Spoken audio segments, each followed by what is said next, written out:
What's up, amigos? Commander Jaime here today, and we have another video with virtual interviews. And today will be the topping player, Brian Dorsey. And so, say hi. Go ahead.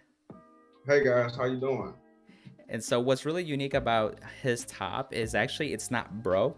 It's an event here in the United States called KSC, Kingslayer Cards. And so, what's different is because they have a cash pool, and there's also an entry fee. And so, people that actually want to participate have to pay, I think, $15, if not more or less. And then that helps build with that cash pool. So typically, those players are a lot more serious too, because there's some money involved. And they're in this one, they did best of one for the Swiss rounds, and they cut to top 16 as well. And so, with that, I'm gonna ask a few questions about this interview. And so, starting off, the interview. So you played Eradicators, and so that's the presence. And I'll put in the deck list here in the video too.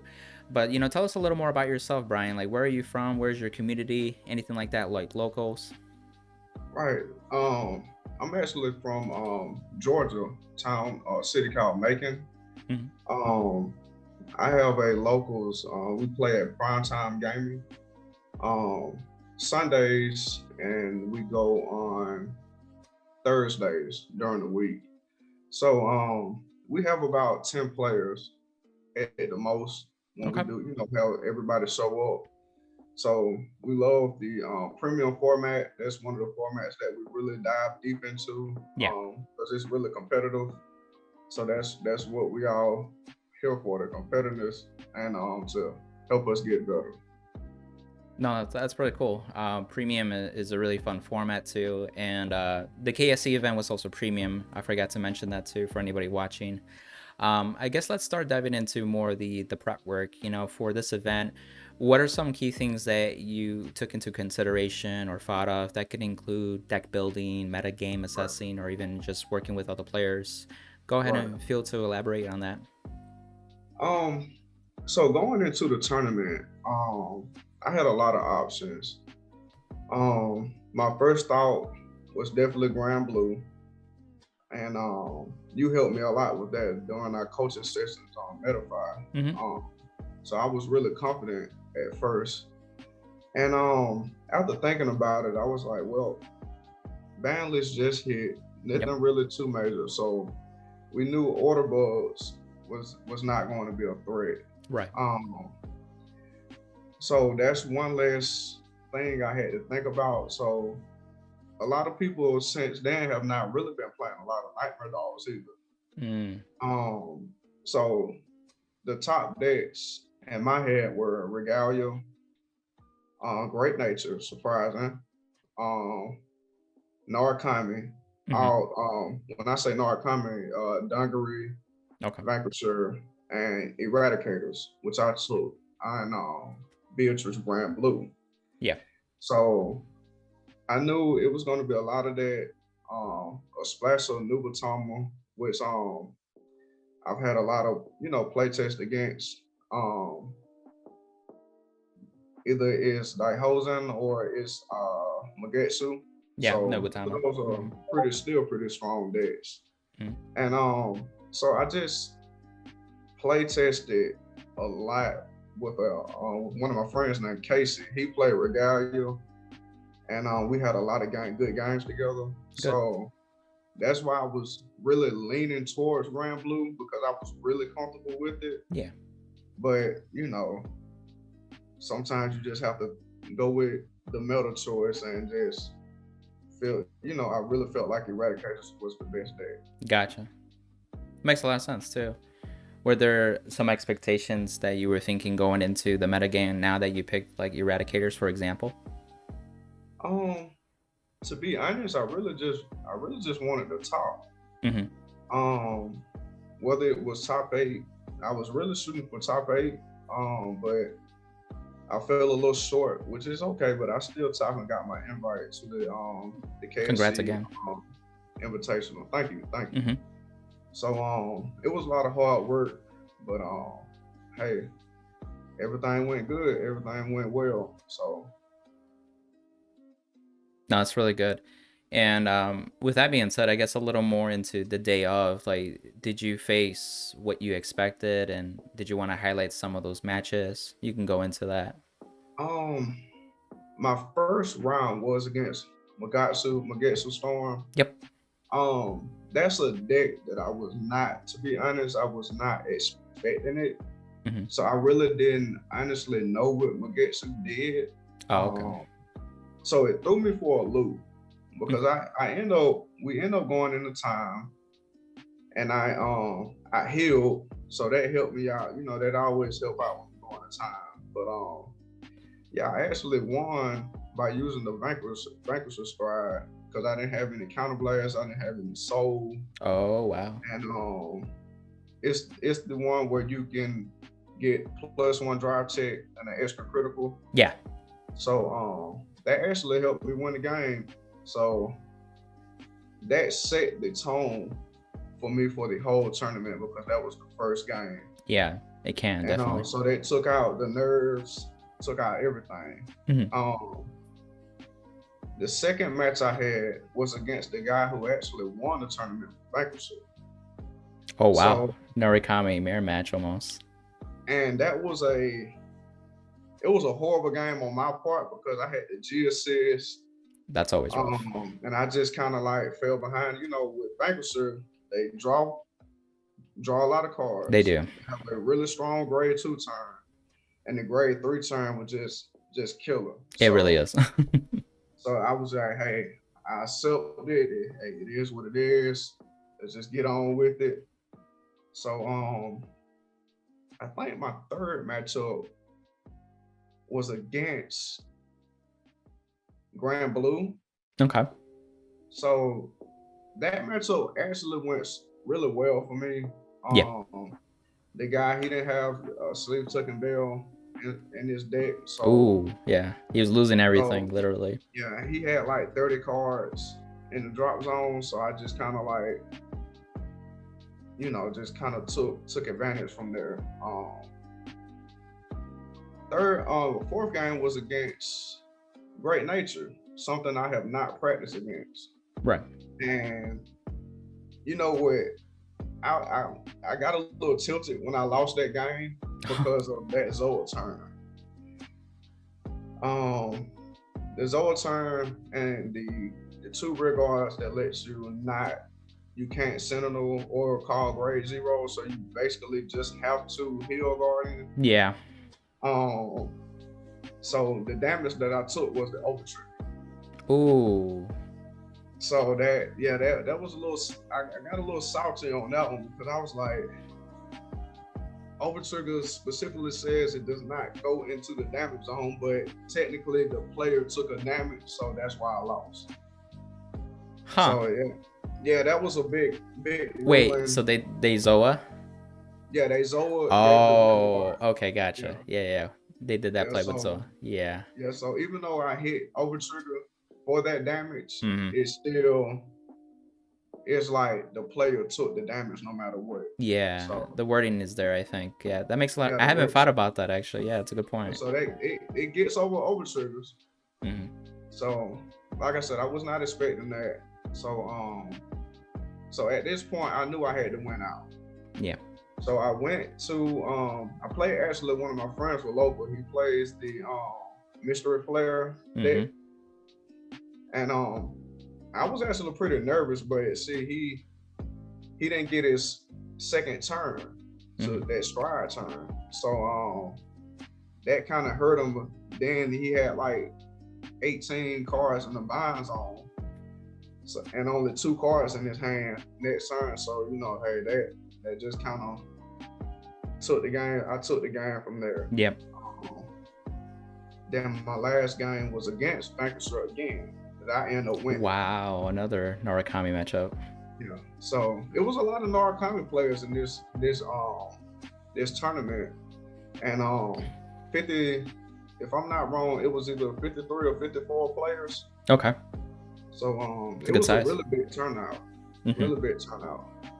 So yeah, that's just a little go over through my matches, and what how I went through it and what I expected. Nice, yeah, and that's about 6 rounds and 50-ish players, and of course them paying to participate. Right. So with that being said, I guess after the tournament, did you take some time to reflect anything that you may have learned or maybe reaffirmed for yourself? Oh, definitely. I was really happy that I taught because that's what I wanted to do, and I really wanted to get in that invite.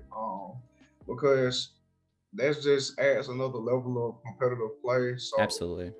So now it's like, okay, whenever they do the tournament, it's like now, okay, I got Eradicators, Yep. I got Regalia, I have Grand Blue, I have Spike Brothers.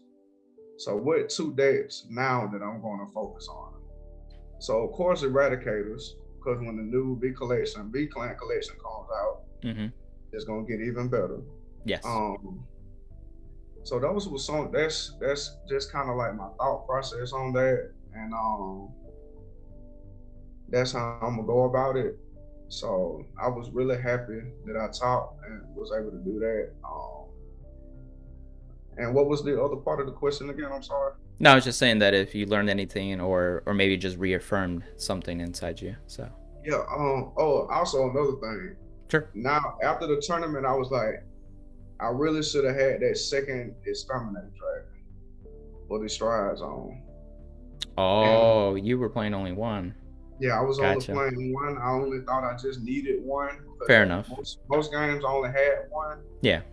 But with the amount of sale decks that a lot of people play now, it's really good to just now that I'm thinking about it, run two. Yeah, I think having 2 copies would definitely be helpful because in case you need it, the second one is there for sure.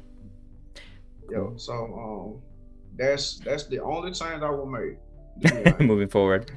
Gotcha. No, that's good. That actually leads me a little more to into your deck build. So that answered my question about just having the one exterminator, like you said, in the stride zone.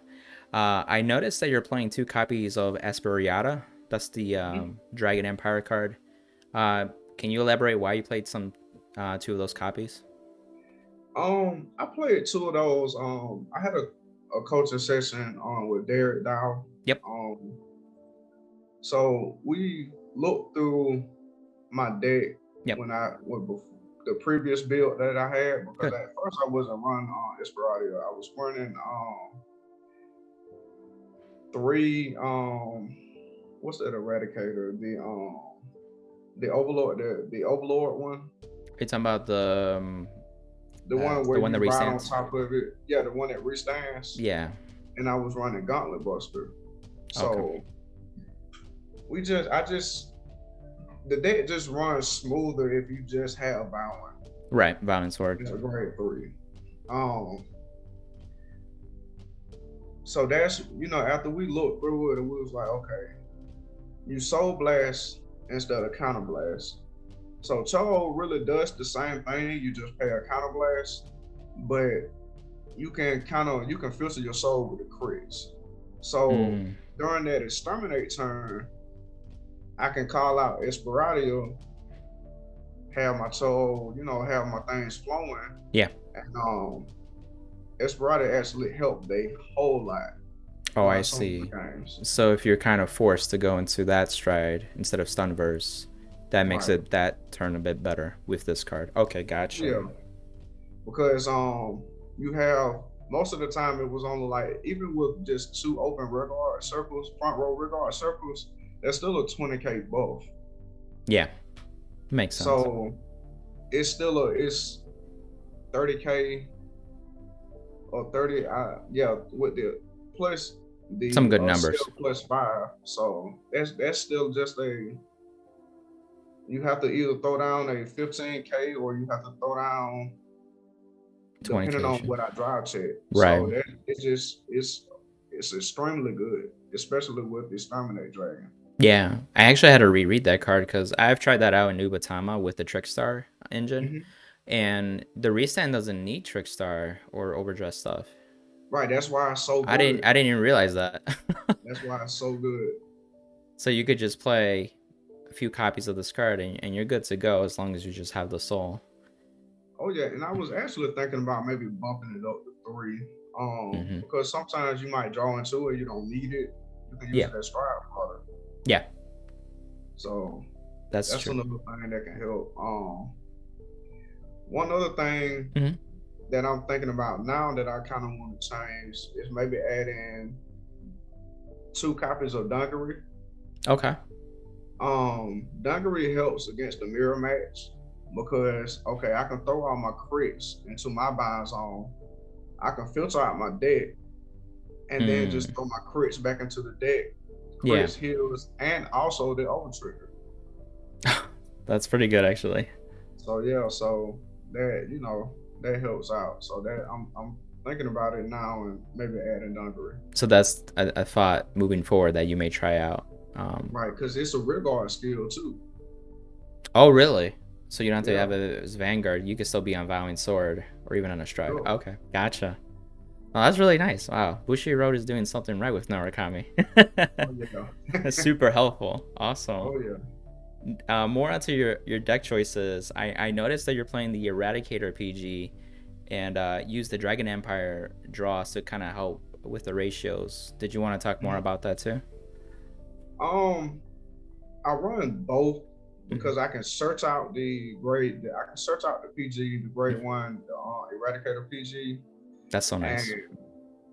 and I like running the 2 draw PGs because in some situations, keywording matters. Sometimes I can't use my grade 1 PG. You can search it out. That's primarily the only reason why I Oh, play okay. it. It's just in that one-off instance that it could come up. At least both PGs work. Right. Okay, gotcha now. Yeah, I just wanted to clarify that. So, no, that's helpful. Thank you.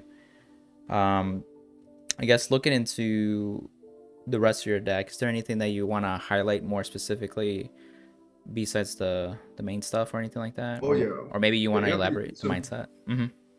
to me, the MVP of the deck is definitely the Dragon Knight Seraph. Okay. That helped me a lot coming through with trying to get something that I needed, Yeah. making the opponent bind from hand.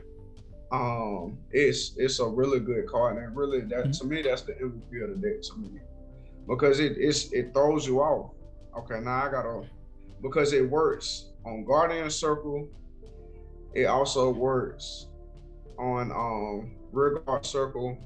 So I can play it during my turn, make you drop a card, and I can even intercept with it or guard with it and still make you bind the card from your hand. All I have to do is pay a Soul Blast, discard a card from my hand, and bind the card. So it's that card really helped a lot. Gotcha. So, it kind of just kept the flow going for you. right. I mean, even though sometimes the drawback was the opponent, because we both draw a card when we bind. Yeah.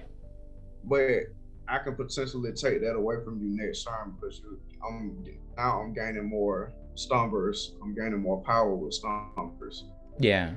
Long term, you see it's more beneficial in that way. Oh yeah, it really helped out. No, that makes a lot of sense too. Let me see. Next question. You mentioned Derek Dow. Did you feel like Metafy has been super helpful with your topping?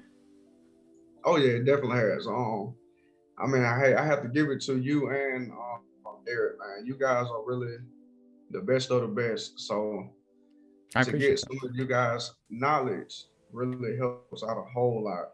Especially going from a casual local player and trying to get to that top stage. To be in the same breath as you guys. So that helps out a whole lot. No, that's really good to hear. You got best sides. You got help from him on Narukami, and then you got help on Grand Blue. So you pretty much were set in those matchups. Yeah. Literally, like 3 of them were relevant to that. Oh yeah, it really helped out a whole lot. So I appreciate you for all the help that you've been giving me. Yeah, absolutely. In that sense too. And since you're one of my students too, and in you top, I actually will personalize, gift you as well, a small gift from me. So be on the lookout for that. Whoever's viewing, so you guys can see that too. It'll be really cool. And then also, so in your eyes, as you finally, let me rephrase this. Is this your first top? I guess I should ask that first. Or you've topped This before? is I topped before. Hmm. I think that was 2019. I actually got top 4 at the Spring Fest for Buddy Fight. For Buddy Fight. Okay, so Yeah, is this your first top in Vanguard then? right. This is Okay, my gotcha. first time. Gotcha. Well, congrats. You know, you always Thank remember you. your first. Oh, I yeah. know I still do. Which actually leads me into this question even better. You know, now that you've seen the other side, what's a tip that you can give players that are wanting to top their first time too? What do you think that holds them back potentially? Um, flip flopping decks. Um, making that deck choice the day of the tournament really hurts. Oh, yeah, last minute. Um, to me, I feel like if the tournament is on Saturday, that Monday before the tournament, of the beginning of the week, you should already have your deck laid out, planned out, play testing. So if you need to make changes, you can make the changes Right. a couple days before the tournament. Yep. Um, I see a lot of people they're not really confident and they try to make extreme changes that does Mm, not work. yep. So and a quote from Derek Dowd, the game is luck based. So have fun, but sometimes that lucky draw or that lucky heal. Yep. I know we don't like over triggers, but hey, over triggers help and hurt in some situations. Yep. So but hey, I just live by just playing it, give it however it comes to me, I just go with it. No, So that's I think everybody should just do that. Just, get confident in what you want to play. yep. Don't make those extreme changes Yep. and just go with your gut feeling. That's a very good tip. From my experience too, my very, very first regional ever was Yu-Gi-Oh! And I did what you just said that you shouldn't do, was make massive changes to a deck before Right. testing with it and then going into the event. And for me, it was a frustrating day. Oh yeah. You know, you're figuring out your deck while you're trying to beat your opponent is a frustrating time. So no, thank you for sharing that too. So I'm sure people can find value in that too. So I guess just to end the interview now, do you have any shout outs to anybody, maybe locals, friends, or anybody? Oh yeah. I want to shout out to my man Crow, part of Kingslayer Games. Um, he's been, helping me a whole lot getting more into that competitive side. Because he's a great player himself. So Mhm. great tournament ran by him.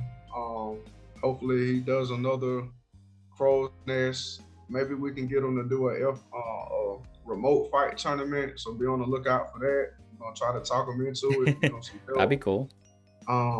Want to shout out to my locals. They help out a whole lot.